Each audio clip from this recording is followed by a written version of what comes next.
144조 요한복음 2장 7절부터 11절까지 말씀을 함께 보도록 하겠습니다.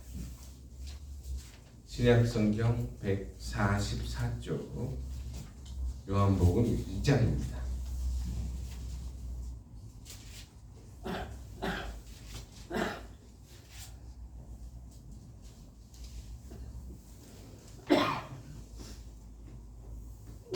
(7절부터) (11절까지) 같이 읽도록 하겠습니다. 같이 읽습니다.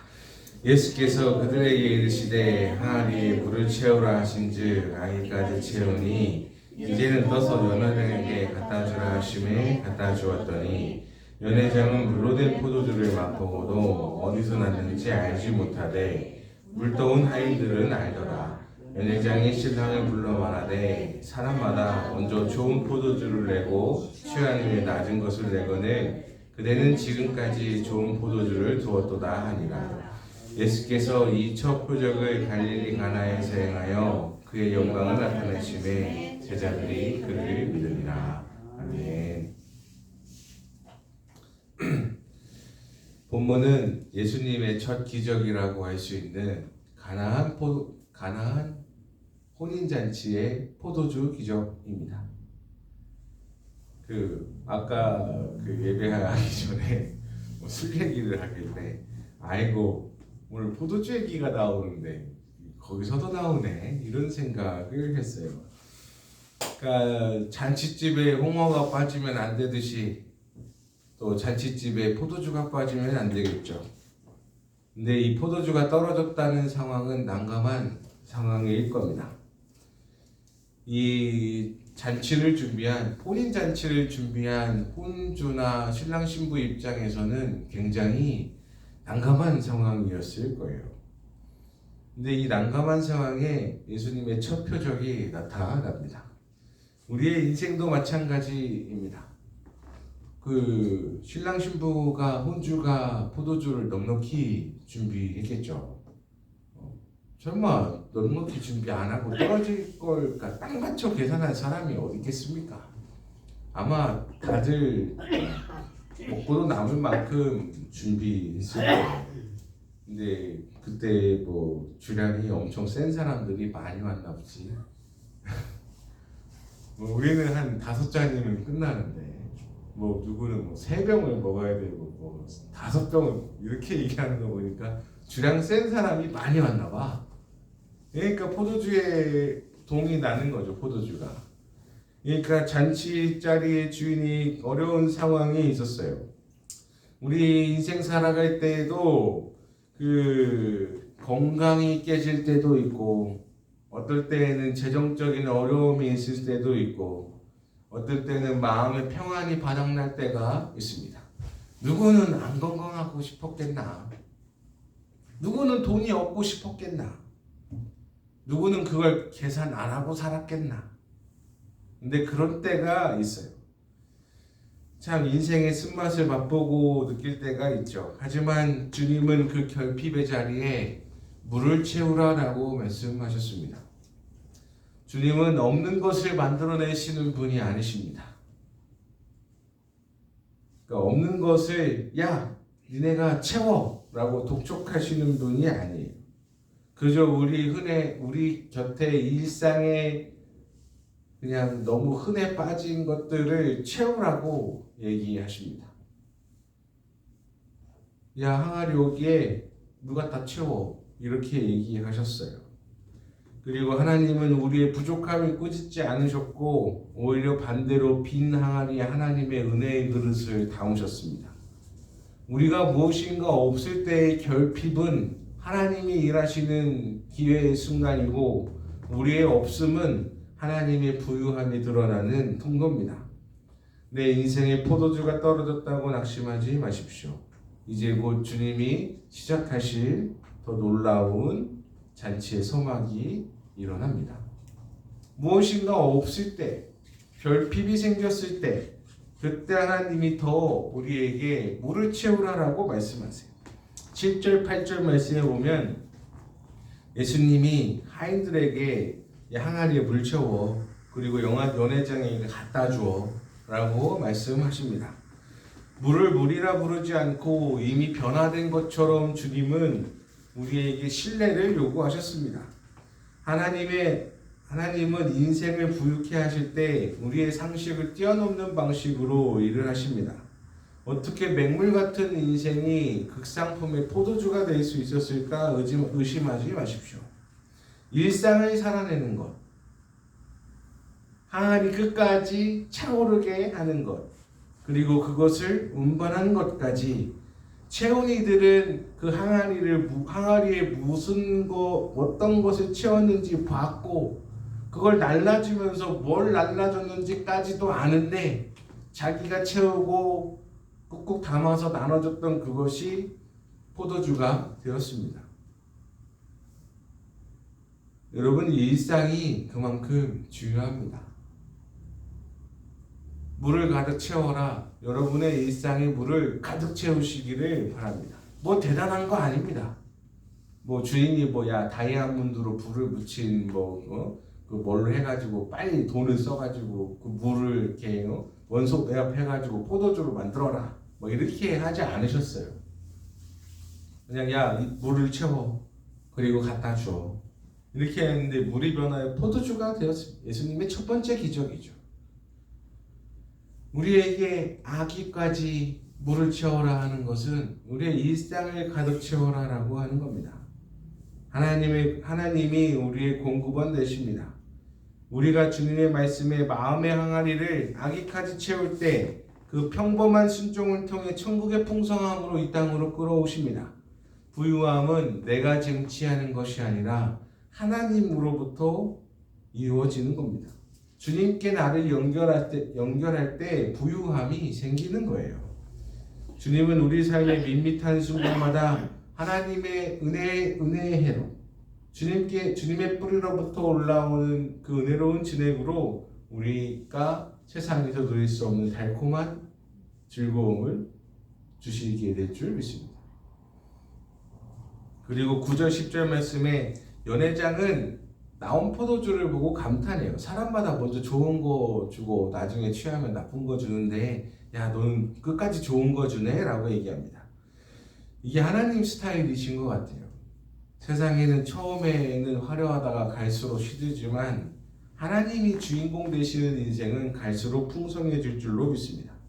하나님은 그저 그런 것을 주시는 분이 아니십니다. 가장 좋은 것, 가장 달콤한 것, 가장 부유한 것으로 우리의 삶을 채워주시기를 기뻐하시는 것입니다. 그 자식에게 좋은 거 줄 줄 알거든. 하물며 하나님이 너에게 좋은 거 안 주시겠냐. 그러니까 너희는 구하라. 나에게 좋은 걸 주시기로 이렇게 얘기하고 있어요. 그러니까 여러분의 일상을 가득 채우십시오. 그러니까 내가 채워가는 내 일상의 물이 가득 채워가기를 바라요. 내가 수고했던 그 일상의 순간이 나중엔 포도주가 되어서 변하게 될 줄로 믿습니다. 공부하기 힘들죠. 출근하기 싫어요, 사실. 누구든 그 일상을 살아내고 싶겠어요. 근데 결국 계속 살아내다 보면 그게 아기까지 당기면 하나님의 기적이 일어날 줄로 믿습니다. 네. 그리고 참 설교 준비하다가 참 지난주에는 인생의 덧없음, 일장춘몽을 얘기했는데 이번 주에 준비하다가 엄청 후회했어. 일장춘몽 얘기했더니 장례가 2개나 난 거 아니야? 이제는 좋은 얘기만 해야겠다. 설교 준비 딴 거 다 했거든요. 근데 다 하고 나서 다시 했어요. 좋은 얘기 해야지. 그래서 우리 주님은 잔치집이시고 포도주도 준비해 주시고 결핍이 있을 때 오히려 더 이걸 해결해 주시는 분이야. 이런 얘기를 해야겠다. 제가 안 하는 설교 중에 고난이 있을 겁니다. 뭐 이런 거 아니에요. 회개하라 이런 거 아니에요. 그런 거 절대 안 합니다. 이미 우리는 회개를 했고 하나님의 자녀고, 그리고 주시는 은혜로 누리며 살아야지. 그러니까 하나님의 은혜를 어떻게 감사하며 살까? 주님이 어떻게 우리에게 큰 은혜를 주셨나? 너무 이게 잔잔한 일상이지만 그 중에서도 주님께 더 감사하며 살아가자 라는 이야기를 늘 자주 합니다. 그게 내 삶의 고백이 됐으면 좋겠어요. 그래서 이번 주에는 더 정신 차리고 좋은 얘기만 가득해야겠다. 은혜로운 설교만 가득해야겠다. 그 11절 말씀에 예수님은 자기의 첫 표적을 통해서 자기의 영광을 나타내 주셨어요. 이 기적은 단순히 잔치집의 갈증을 해결한 것이 아니라 우리 인생을 얼마나 풍요롭게 만들어 주시는지에 대한 선언입니다. 하나님은 우리 일상의 무색무취한 물을 포도주로 바꾸시는 분입니다. 아멘. 여러분 일상이 지루하죠. 그리고 의미 없는 반복인 것 같아요. 맨날 학교 갔다 왔다 일 했다 출근했다 말았다 얼마나 그냥 밋밋해요. 근데 이런 것들이 주님의 소원에 닿으면 축제가 됩니다. 여러분 이번 주에는 여러분의 일상에서 이 가나의 기적이 일어나기를 축복합니다. 여러분이 마시는 물이 포도주가 되고 여러분이 걷는 거리가 잔치상 되기를 축복합니다. 슬픔의 자리에 하나님의 기쁨이 침투하고 결핍의 자리에 하나님의 부유함이 함께 하시기를 선포합니다. 우리 하나님은 우리 존재 자체를 사랑하시기 때문에 이 땅에서도 하나님이 주시는 풍성함의 은혜가 달콤하게 여러분이 누리면서 살아가는 것을 주님이 원하시는 분이시세요. 우리 주님은 우리에게 달콤하고 풍성하게 누리며 살게 하시기를 원하십니다. 우리 아이들에게도 이번 주의 시작부터 아주 그냥 즐거움이 가득하시기를 축복합니다. 네. 세상에 말이야 애들은 즐거움으로 삼더라고. 네. 그리고 11절 말씀 쭉 가면 가나의 혼인잔치의 기적은 단순히 이제 갈증을 해결하는 것만이 아니에요. 하나님의 영광이 우리 삶에 침투해 들어온 겁니다. 세상은 잔치집에 포도 떨어졌네, 이게 잔치 망했네, 끝냈네 이렇게 하지만 하나님의 영광이 침투할 때에는 그 자리에는 예수님의 첫 기적이라는 표현이 따라와요. 하나님의 부유, 하나님의 그 침투하심은 인색하지 않습니다. 그 항아리가 얼마나 컸겠어요. 잔뜩 채워라, 잔뜩 갖다 줘라, 물 아기까지 채워라, 그리고 갖다 줘라 하고 다시 낑낑거리면서 좀 몇 명이 갖다 줬겠죠. 연회장의 손님들이 다 취할 수 있도록 주님이 넉넉하게 공급해 주셨습니다. 이 부유함은 계산해서 얻어낸 것이 아니고 만물의 주인이신 하나님이 우리에게 베풀어 주셔서 얻어낸 은혜입니다. 실패나 슬픔이나 아픔이 우리를 잠깐 에워쌀 수 있습니다. 하나님의 영광은 그 어둠을 단번에 삼키는 찬란한 빛이십니다. 우리의 인생의 항아리에 어쩌면 눈물이 고여 있을 수 있고 또 아픔이 있을 수 있겠지만 주님의 손길을 기대해 하십시오. 하나님이 눈물의 항아리를 기쁨의 포도주로 바꿔주실 줄로 믿습니다. 여러분의 인생이 하나님의 영광을 비추는 거룩한 작품이 되시기를 바랍니다. 이번 주 한 주 여러분의 평범한 일상이 하나님의 비범한 영광으로 가득 차오기를 간절히 축복합니다. 우리는 하나님의 은혜를 기대하면서 삽니다. 어제도 갔고 며칠 전에도 갔고 그랬는데 딱히 할 말이 없어요. 뭘 말을 해? 말이 필요가 없더라고. 그래서 바라기는 그 하나님이 채우시는 채우심이 있기를 기대한다 라는 기도만 하고 왔어요. 근데 하나님은 우리에게 좋은 것을 아기까지 채우시는 분이십니다. 주님과 함께라면 이 세상에서 가장 달콤한 부유한 꿈을 꾸게 될 줄로 믿습니다.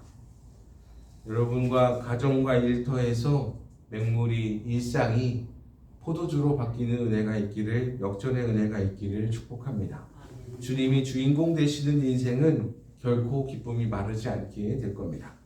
하나님이 부어주시는 그 압도적인 풍요로움 속에서 날마다 잔치하는 기분으로 이 행복한 일상을 살아내시기를 예수 그리스도의 이름으로 간절히 축복합니다. 아멘. 기도하겠습니다.